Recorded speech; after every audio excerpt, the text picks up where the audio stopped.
So now we are going to discuss examples of case 3 and 4. अब सबसे पहले मैं आपके सामने एक सवाल लिखता हूँ 9x square plus 16y square minus 54x plus 64y plus 1 is equal to 0। अब इस सवाल को सॉल्व करने के दो मेथड हैं। एक मेथड तो ये है कि पहले मैं x वालों को अरेंज करूं, ठीक है, और फिर मैं y वालों को अरेंज करूं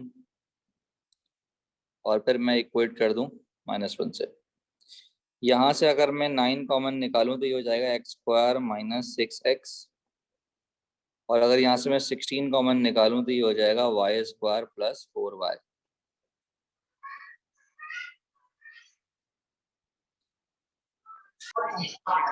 इसके बाद हम करेंगे कंप्लीटिंग स्क्वायर, राइट। तो कंप्लीटिंग स्क्वायर के लिए हमें करना पड़ेगा कि भाई हम यहाँ पर प्लस करेंगे 9 और माइनस करेंगे 9, और रादर वी कैन से कि भाई हम प्लस करेंगे 3 स्क्वायर और माइनस करेंगे 3 स्क्वायर। फिर यहाँ पर क्या होगा, 4 का हाफ करेंगे 2, तो 2 का स्क्वायर प्लस करेंगे और माइनस करेंगे और इज इक्वल टू है -1। तो ये बन जाएगा x माइनस 3 का होल स्क्वायर -9, और ये बन जाएगा y प्लस 2 का होल स्क्वायर -4। तो ये हो जाएगा 9 इंटू एक्स माइनस 3 का whole square -81, 16 into y plus 2 का whole square -64 is equals to -1। So then it would become x minus 3 whole square फिर 16 इंटू वाई प्लस 2 का होल स्क्वायर, और इसे उधर जाएगा तो 144 हो जाएगा। फिर हम इसको बनाएंगे इज इक्वल्स टू 1। अब इज इक्वल्स टू 1 बनाने के लिए हमें डिवाइड करना पड़ता है, तो हम डिवाइड बाय करेंगे 144, राइट। तो जब डिवाइड बाय 144 करेंगे तो ये हो जाएगा 16, और डिवाइड बाय 144 करेंगे तो ये बन जाएगा 9 इज इक्वल्स टू 1। अब जिसके अपॉन में भारी वैल्यू उसका एक्सेस मेजर एक्सेस। तो इक्वेशन होती है x माइनस एच का होल स्क्वायर अपॉन ए स्क्वायर प्लस y माइनस के का whole square upon B square is equals to 1। अब कंपैरिजन करेंगे तो h आएगा 3,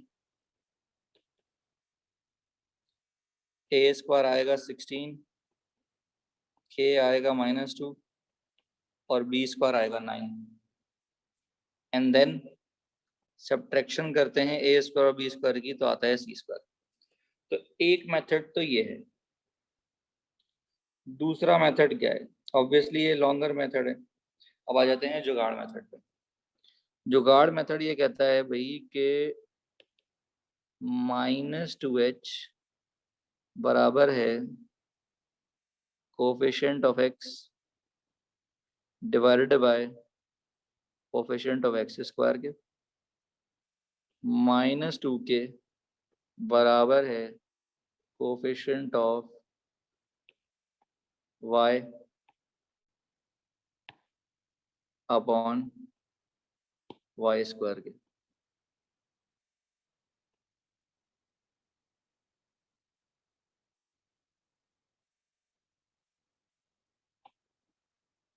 क्या ये बात समझ आ गई? तो अब हम यहाँ पर वैल्यूज डालेंगे। तो कोफिशिएंट ऑफ x है हमारे पास -54 और ये है हमारे पास 9, तो h बराबर आ गया 3 के। ये हमारे पास है 64 और ये है हमारे पास 16, तो k बराबर आ गया -2।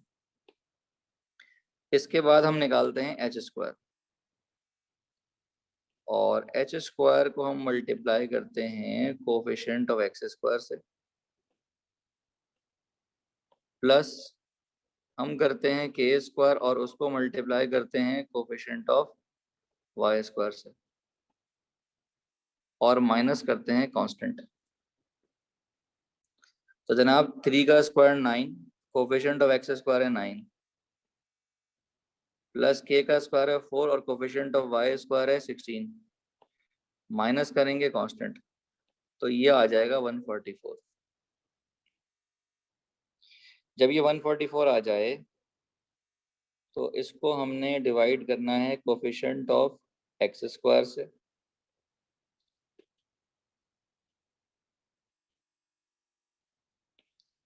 और इसी 144 को हमें डिवाइड करना है कोफिशिएंट ऑफ वाई स्क्वायर से।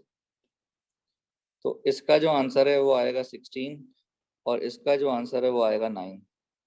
तो जो बड़ी वैल्यू है वो ए स्क्वायर है और जो छोटी वैल्यू है वो बी स्क्वायर है। तो अब आपके सामने दोनों मेथड मैंने बता दिए, अब आपकी मर्जी है जो मेथड आप फॉलो करना चाहें वो कर लें। तो जनाब अब आपसे क्या क्या मांगा गया है? लेट से अगर आपसे सेंटर मांगा गया है तो सेंटर हो जाएगा जनाब एच कॉमा के, तो वो हो जाएगा 3 कॉमा -2। लेट से मैंने आपसे लेटस रेक्टम की लेंथ मांग ली, तो वो होती है 2b स्क्वायर अपॉन ए। तो 2b स्क्वायर का मतलब है 18 और a का मतलब है 4, तो जनाब ये आ जाएगा 9/2 यूनिट्स। फिर लेट से मैंने आपसे वर्टिसेस मांग लिए, तो वैसे तो होते हैं a कॉमा 0, लेकिन यहाँ पर हो जाएगा a प्लस एच कॉमा के। a प्लस एच का मतलब है +-4 +3 कॉमा -2, तो 4 + 3 करेंगे तो 7, और -4 + 3 करेंगे तो -1। क्या ये बात समझ आ रही है? इसी तरीके से अगर मैं आपसे पूछूं एंड्स ऑफ माइनर एक्सिस, तो वो होते हैं h कॉमा +-b+k। वैसे होते हैं 0 कॉमा +-b। h और k की वजह से h और k आ गया प्लस। h प्लस होता है x एक्सिस में और k प्लस होता है y एक्सिस में। तो ये सारी चीजें आप लोगों को पढ़ाई जा चुकी। तो जनाब ये हो जाएगा 3 कॉमा +-3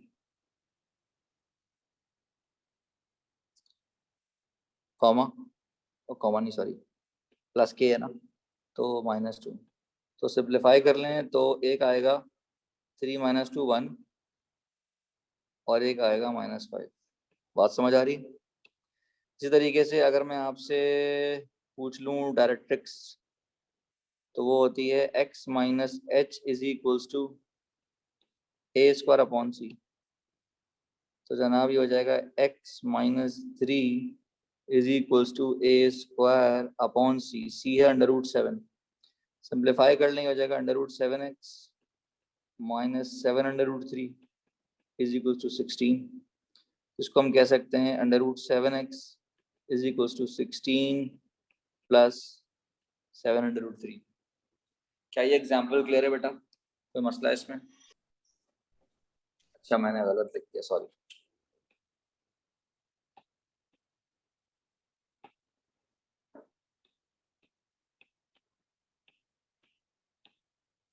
क्या ये एग्जाम्पल क्लियर है? यार √7 अंदाजे लगा सकते हैं आप कि भाई √7 जो है वो √9 और √4 के बीच में है। इस तरीके से अंदाजा लगा सकते हैं आप। आगे चले बेटा।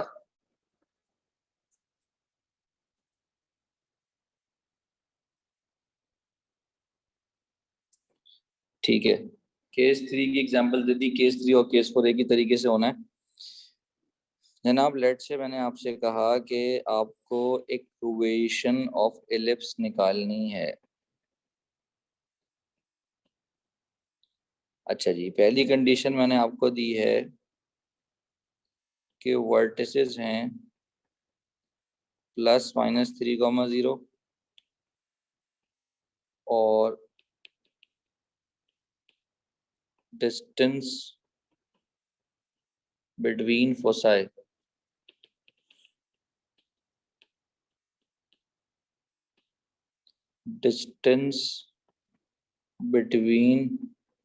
फोसाई आपको गिवन है 4। देखिए वर्टेक्स का मतलब है ए की वैल्यू आ गई 3, फोसाई डिस्टेंस होता है 2c, तो c की वैल्यू आ गई 2। तो हमें पता है कि b स्क्वायर आता है जनाब a square minus c square करके, तो b स्क्वायर आ जाएगा 5 के बराबर। एक्सेस कौन सा है, सेंटर कौन सा है जनाब, सेंटर 0 0 पर है और x एक्सिस पर है। वजह क्योंकि वर्टेक्स जो है वो x,0 की फॉर्म में है। तो इक्वेशन क्या लगेगी बेटा, x square upon A square plus y square upon B square is equals to 1। तो ये हो जाएगा x square upon 9 plus y square upon 5, तो हो जाएगा 5x square plus 9y square is equals to 45। Clear जनाब। एक और एग्जांपल देखते हैं। लेट से मैंने आपको दिए हैं एंड्स ऑफ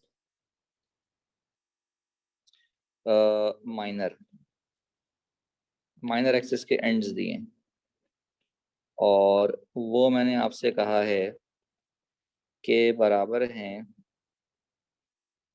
+-4,0 और जनाब मैंने आपको इसेंट्रिसिटी दे दी 2/3।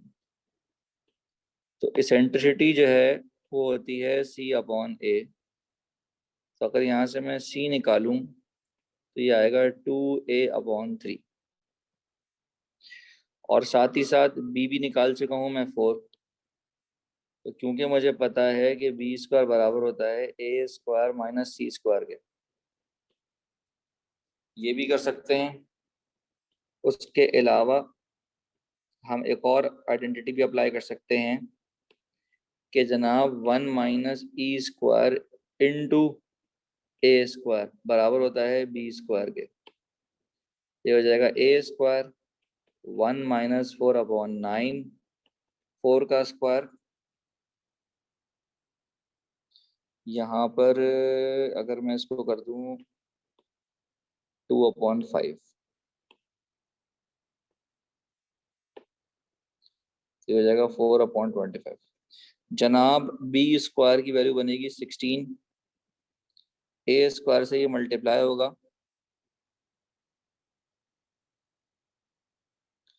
तो ये हो जाएगा 21/25।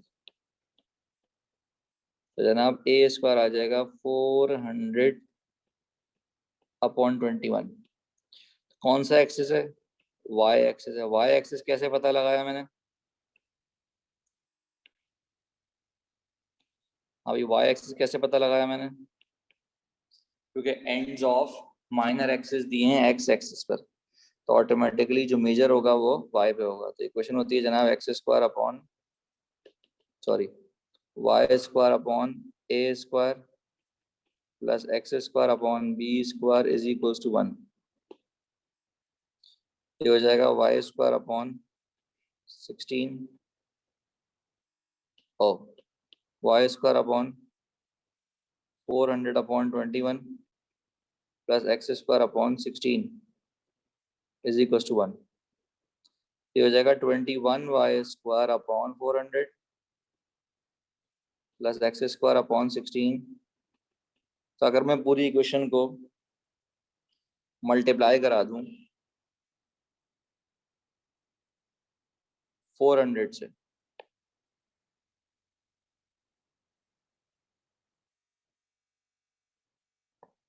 तो मेरे पास आंसर आ जाएगा 21y स्क्वायर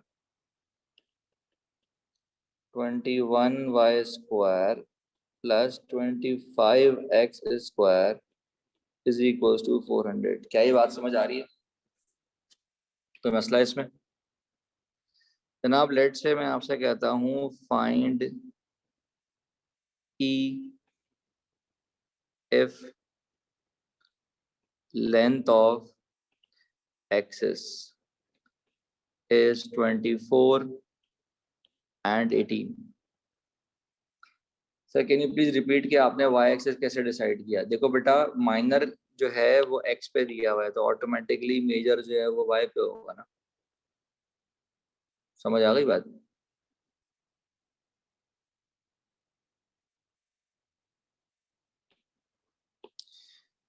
अब इसेंट्रिसिटी निकालनी है तो 2a दिया हुआ है 24 और 2b दिया हुआ है 18, तो a आ गया 12 और b आ गया 9, क्योंकि बड़ा जो है वो मेजर है और छोटा जो है वो माइनर है। तब इसेंट्रिसिटी कैसे आता है जनाब? इसेंट्रिसिटी आता है 1 माइनस बी स्क्वायर अपॉन ए स्क्वायर। तो जनाब ई स्क्वायर बराबर होगा 1 माइनस बी स्क्वायर की वैल्यू हो जाएगी 81 और ए स्क्वायर की वैल्यू हो जाएगी 144। तो 81 अपॉन 44 144, ये बन जाएगा 9 अपॉन 16। जनाब ये बन जाएगा 7 अपॉन 16 और इसेंट्रिसिटी आ जाएगी 7 अपॉन 4, अंडर रूट 7 अपॉन 4। क्या ये बात क्लियर है? बात समझ आ गई? कोई मसला यहाँ तक? आगे बढ़ जाएं?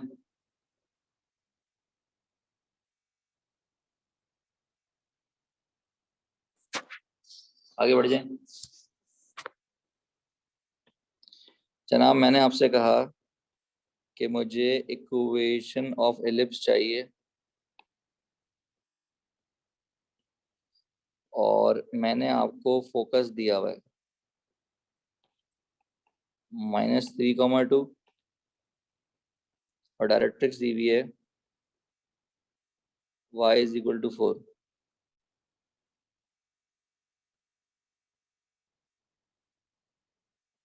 तो जनाब हमने यहाँ पर p सपोज कर लिया x, y जो कि लोकस है एलिप्स का।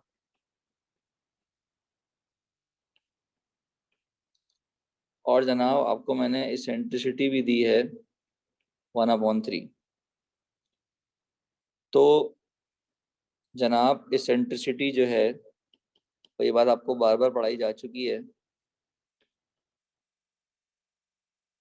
कि बराबर होती है p to f distance divided by p to d distance.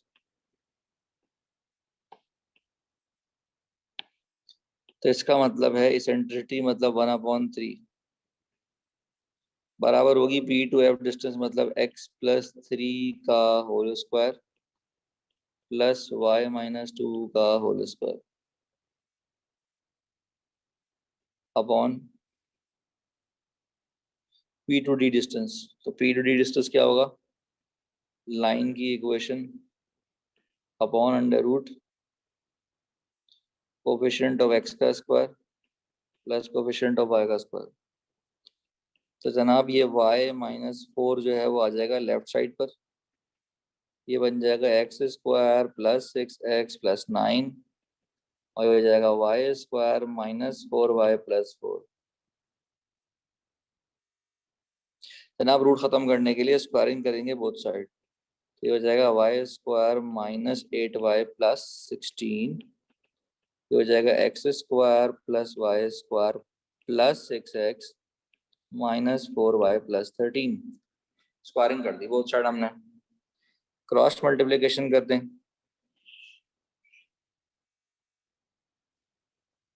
तो ये हो जाएगा 9x² + 9y² 54x 36y और ये हो जाएगा 117। अरेंज कर लें, ये हो जाएगा 9x² + 8y² + 54x माइनस का 28y और ये हो जाएगा +101 = 0। क्या ये एग्जाम्पल समझ आ गई है?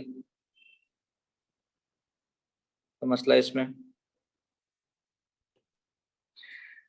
जनाब आगे चलते हैं, एग्जाम्पल लेते हैं एक और।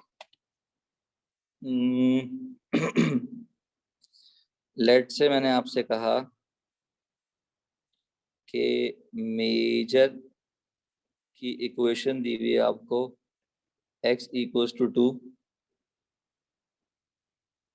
और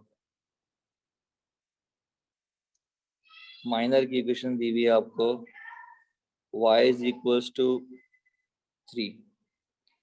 तो मेजर का मतलब है कि x इक्वल टू h होता है ना, तो x इक्वल टू h का मतलब है कि h की वैल्यू 2 आ गई और k की वैल्यू 3 आ गई। उन्होंने हमें दी हुई है लेटस रेक्टम की length. Length of latus rectum उन्होंने हमें दी हुई है लेट से 6 और उन्होंने हमें वर्टिसेस दिए हुए हैं 5,3। अच्छा जी, जरा हम केस पहचान लें। पहले केस कौन सा बताएं, एक्स एक्सिस है या वाई एक्सिस है?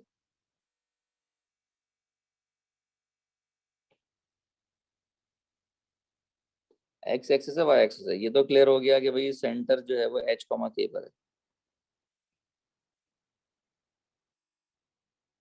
एक्स एक्सिस है, वाई एक्सिस है? गलत, वाई एक्सिस है। क्योंकि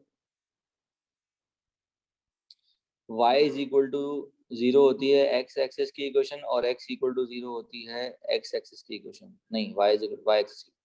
तो जनाब x इक्वल टू h का मतलब है ये y एक्सिस है। ठीक है जी, y एक्सिस है। ओके, समझ आ गया सबको? तो लेट से y एक्सिस है और हमें वर्टेक्स दिया हुआ है 5,3 और 5,-5। तो लेटस रेक्टम की लेंथ होती है बेटा 2b² अपॉन ए। तो 2b² अपॉन ए जो है वो 6 के बराबर है और b² बराबर हो गया 3a के। अगर मैं इनका डिस्टेंस निकाल लूं, लेट से ये v1 है और ये v2 है, तो v1 से v2 तक का जो डिस्टेंस है वो 2a के बराबर होगा, क्योंकि मेजर की जो लेंथ होती है वो 2a होती है। तो जनाब ये जो डिस्टेंस निकलेगा ये निकलेगा 8 डिस्टेंस फार्मूला से। तो a आ गया 4। तो जनाब a भी आ गया, b भी आ गया, सब कुछ आ गया ना। तो इक्वेशन क्या लगेगी, y माइनस के का whole square upon a² plus x minus h का whole square upon v² is equal to 1। बेटा ये हो जाएगा y माइनस 3 का whole square upon 16 plus x minus 2 का whole square upon 12 is equal to 1। तो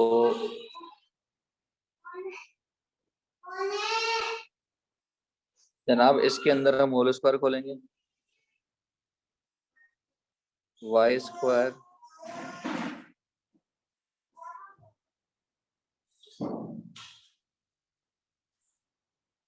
हम एलसीएम ले लें पहले या पहले होल स्क्वायर कर लें? तो y² minus 6y plus 9 upon 16 और हो जाएगा x² minus 4x plus 4 upon 12। तो इनका एलसीएम आएगा 48।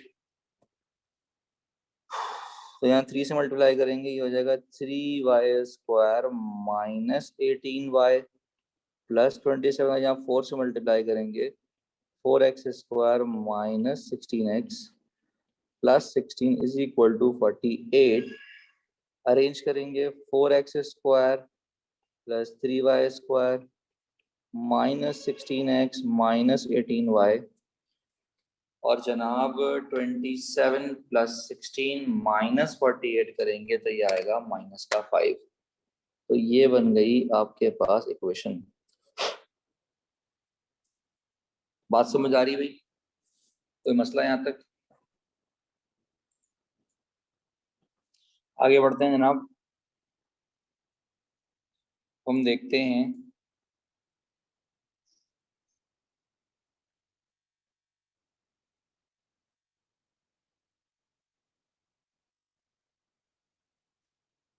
Auxiliary circle, circle inscribed inside an ellipse or ellipse inscribed inside a rectangle।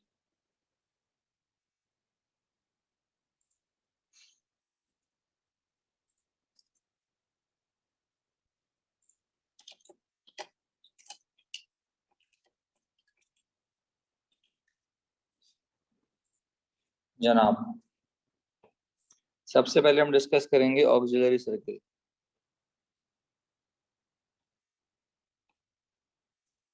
Auxiliary circle किसे कहते हैं? देखिए बेटा, ऑक्सिलरी सर्किल ऐसे सर्किल कहते हैं circle which passes through the vertices of ellipse is called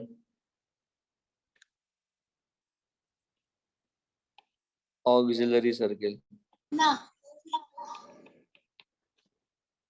तो वो सर्किल जो के एलिप्स के कोनों से गुजरे। तो लेट से ये एक अदद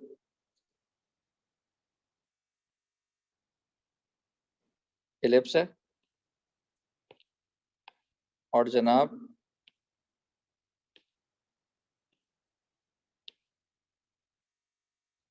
ये एक अदद सर्किल है जो कि इसके वर्टिसेस से गुजर रहा है।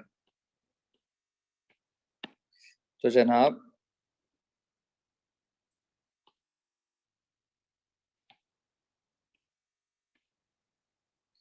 ये अगर रेडियस है,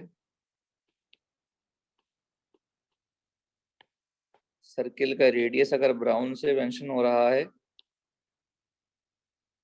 और एलिप्स का जो वो ए से रिप्रेजेंट हो रहा है, तो हम कह सकते हैं कि जनाब सेंटर इज सेम और are is equal to A.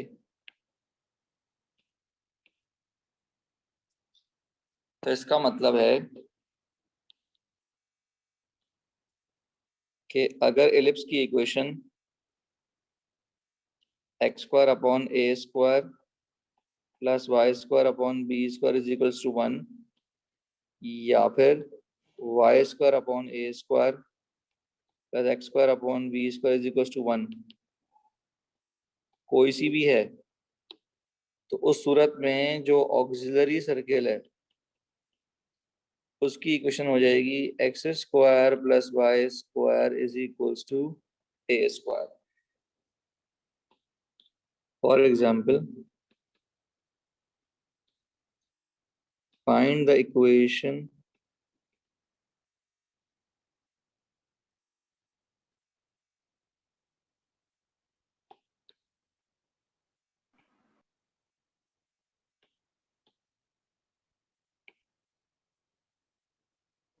of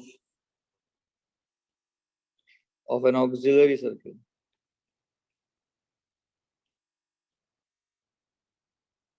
to 4x² + 9y² is equals to 36।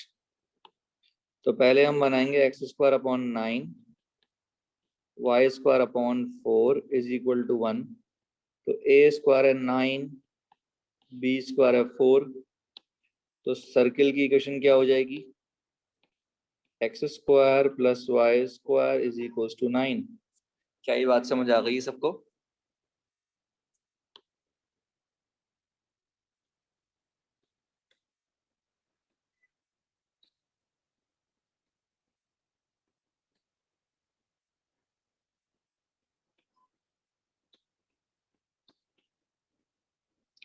बेटा क्या ये बात समझ आ गई है?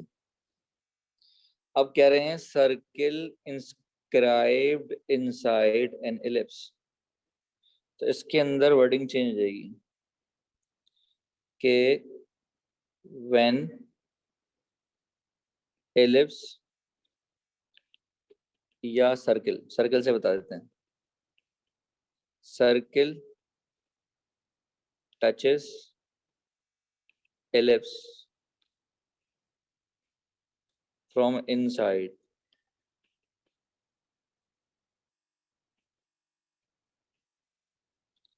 Having same centre. तो जनाब एलिप्स है हमारे पास, ठीक है जी, लेट से वही एलिप्स ले लेते हैं,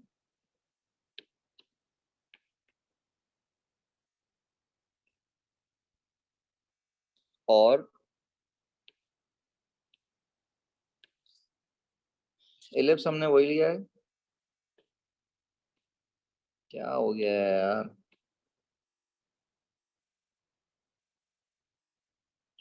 और सर्किल जो है हमने उसके अंदर लिया है, जो कि उसको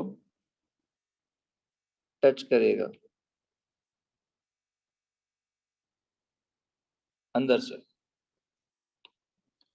तो आप देख सकते हैं कि ये सर्किल का बी है, और यही सर सॉरी इलिप्स का बी है, और ये जो है वो यही चीज सर्किल का रेडियस है। तो इसको मतलब हम क्या लिखेंगे, सेंटर इज सेम,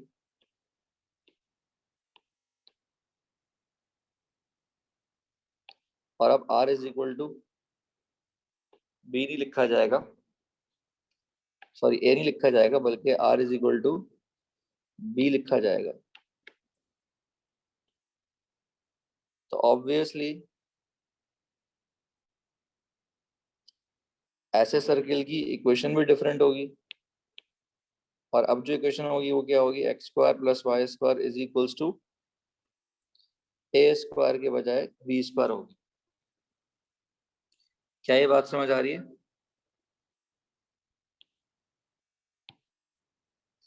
तो जनाब लेट से मैंने आपसे सवाल किया, find the equation of circle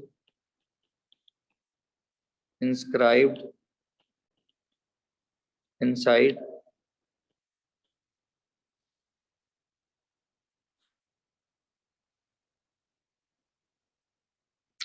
4x square plus y square is equal to 64। तो पहले हम बनाएंगे इसको x square upon 16, y square upon 64। तो बेटा बी स्क्वायर बराबर आ गया 16 के, और ए स्क्वायर जो बड़ी वैल्यू है वो ए स्क्वायर होती है, वो आ गई 64 के। अब तुम्हें सर्किल की जो इक्वेशन निकालनी है वो क्या हो जाएगी, x square plus y square is equal to b square, मतलब 16। बात समझ आ रही? तो मसला इसमें,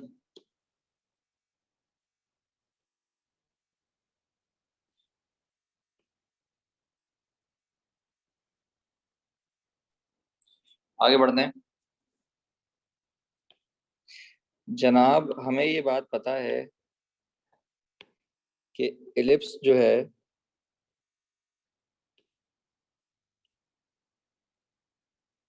उसकी लेंथ होती है 2a, मतलब मेजर की, और माइनर की होती है 2b। तो ये कहना गलत नहीं होगा कि एलिप्स एक ऐसा कर्व है दैट कैन बी इंस्क्राइब्ड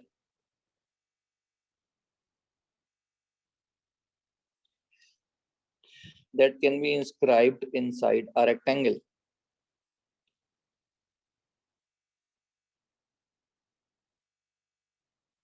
हम ये कह सकते हैं कि ellipse is a closed curve which can be inscribed inside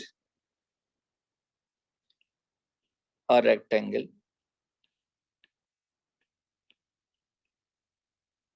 having length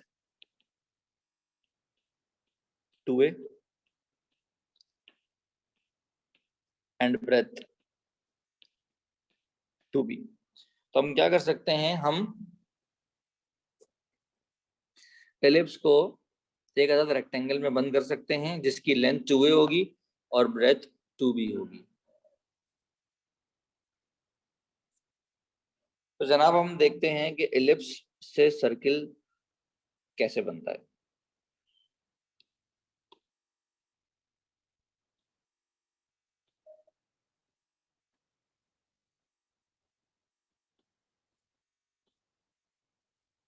ellipse से सर्किल कैसे बनता है,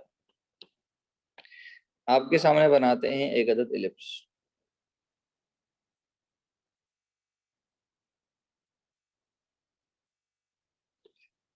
लेट से यहाँ फोकस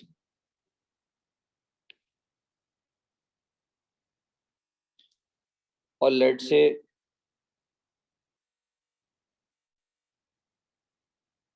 यहाँ डायरेक्ट्रिक्स।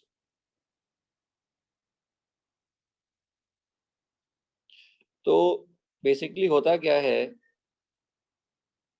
एलिप्स में और सर्किल में सबसे पहला फर्क ये होता है, चले उसको छोड़ दें। अगर मैं ए को बी के बराबर लाऊं या ये कहो कि मैं बी को ए के बराबर लाने की कोशिश करूं, तो इसका मतलब है कि ये बाहर की तरफ पुश हो रहा है। जब ये बाहर की तरफ पुश होगा तो फोकस अंदर की तरफ पुश होगा। वजह है c square is equal to a square minus b square. जैसे जैसे बी की वैल्यू बड़ी हो रही है वैसे वैसे सी स्क्वायर की वैल्यू छोटी हो रही है। तो इसका मतलब है कि सी टेंड करेगा जीरो की तरफ।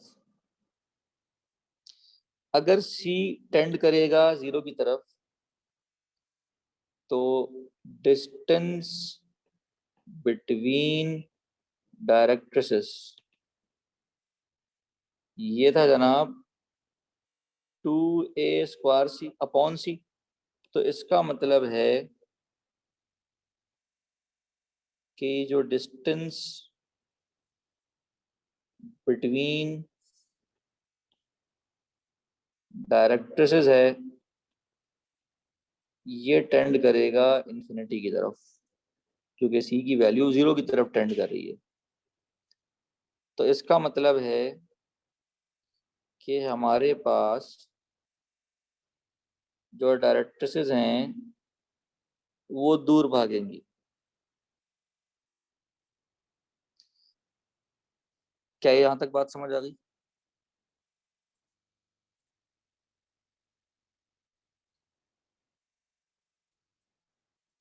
क्या यहां तक बात समझ आ गई?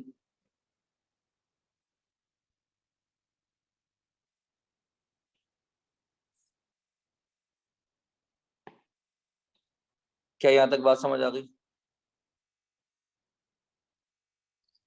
तो अब एक्सट्रीम पे ले जाएं कि इसका मतलब अब जो है वो बी बराबर हो गया ए के।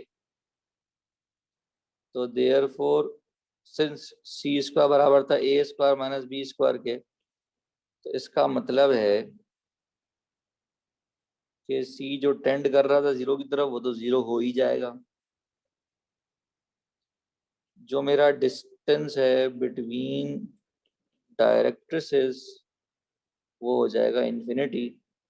तो इसका मतलब है कि जो मेरी डायरेक्ट्रिसेस हैं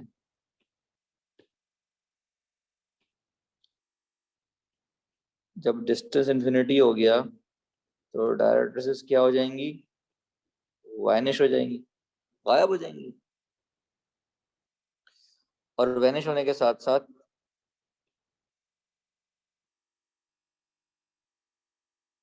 सर्किल इज फॉर्म। और अगर C 0 के बराबर है तो इसेंट्रिसिटी 0 के बराबर है। तो बाय दिस कॉन्सेप्ट हम कहते हैं कि सर्किल की इसेंट्रिसिटी 0 होती है। लेकिन ये थ्योरेटिकल प्रूव है। इसेंट्रिसिटी 0 सर्किल की इसलिए नहीं हो सकती क्योंकि पॉइंट टू फोकस डिस्टेंस और पॉइंट टू डायरेक्ट्रिक डिस्टेंस का रेशो होता है इसेंट्रिसिटी। अगर किसी कर्व की इसेंट्रिसिटी निकालनी है तो पॉइंट टू फोकस डिस्टेंस और पॉइंट टू डायरेक्ट्रिक्स डिस्टेंस को डिवाइड करेंगे। अब जब डायरेक्ट्रिक्स ही नहीं है तो डिस्टेंस कहाँ से निकलेगा।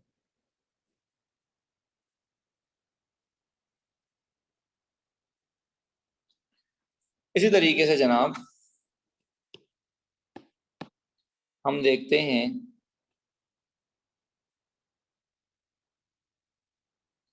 कि इलिप्स से हाइपरबोला किस तरीके से बनता है। तो जनाब कॉन्सेप्ट तो यही है।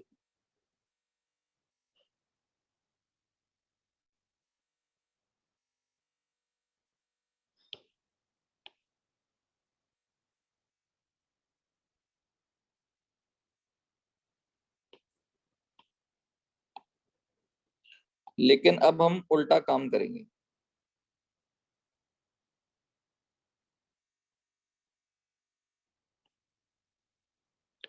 उल्टे काम से मुराद ये है कि पहले हम फोकस को अंदर की तरफ ला रहे थे और अब हम फोकस को बाहर की जानिब लेकर जाएंगे। तो फोकस को अगर मैं बाहर की जानिब लेकर जाऊंगा तो उल्टा होगा, बी की वैल्यू छोटी हो जाएगी। तो इसका मतलब है कि अगर मैं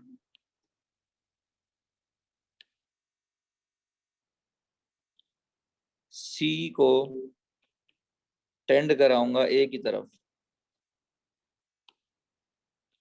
तो इसका मतलब है कि बी टेंड करेगा 0 की तरफ।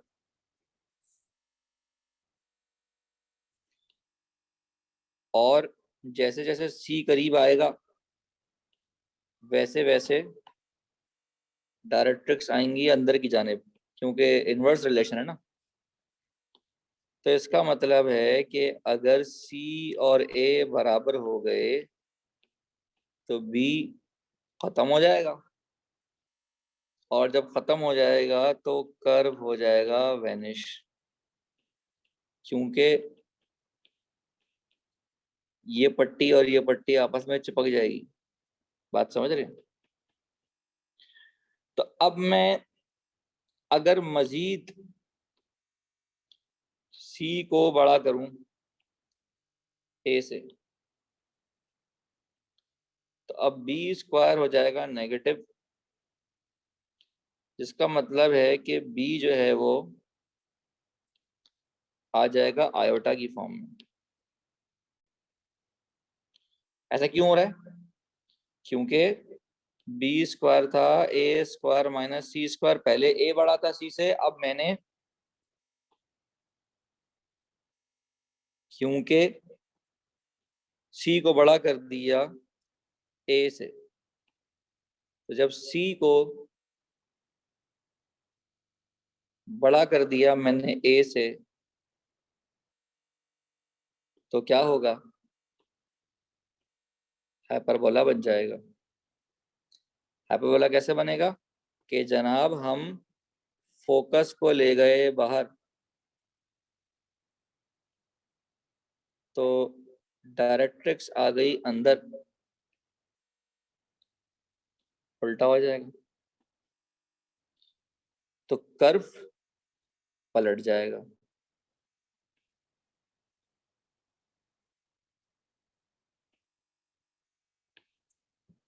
जब कर्व पलटेगा तो अब ये एलिप्स नहीं बल्कि हाइपरबोला बन जाएगा। तो हम लिखेंगे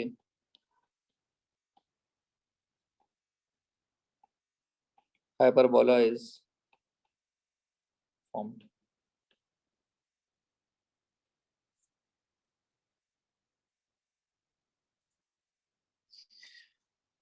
तो जनाब मैं आपको क्वेश्चन है एक्स स्क्वायर अपॉन ए square plus y square upon B square होता है, तो बी स्क्वायर की जगह मैं लिख रहा हूं ए स्क्वायर माइनस सी स्क्वायर।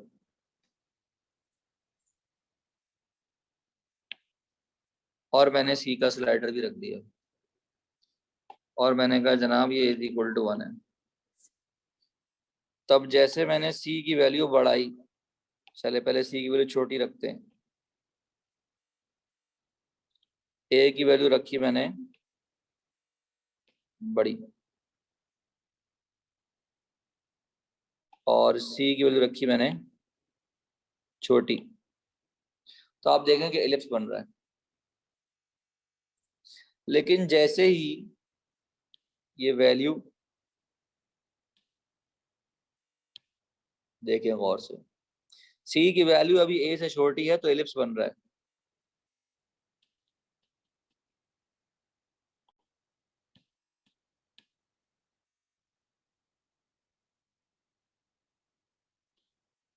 जैसे ही सी की वैल्यू, देखिए गौर से,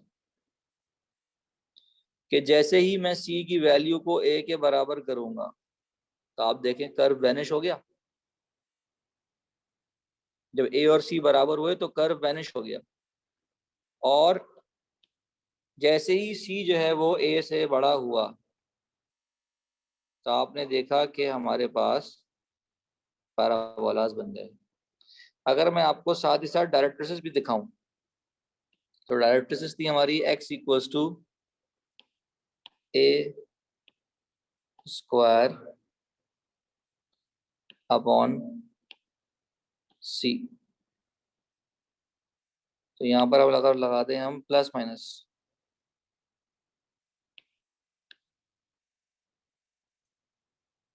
अलग अलग लगाना पड़ेगा हमें। तो आप देखें डायरेक्ट्रिक्स, फोकस पॉइंट भी देख लें भाई।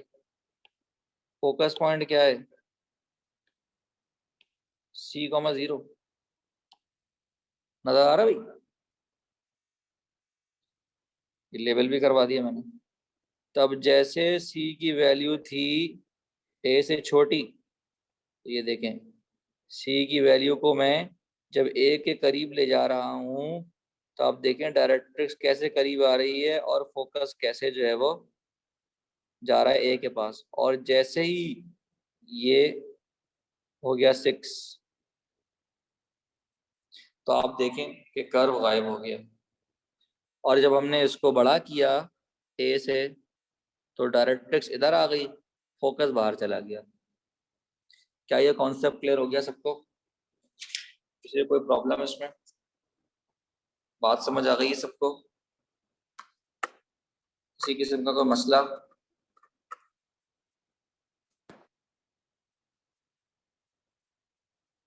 मिलते हैं नेक्स्ट क्लास में।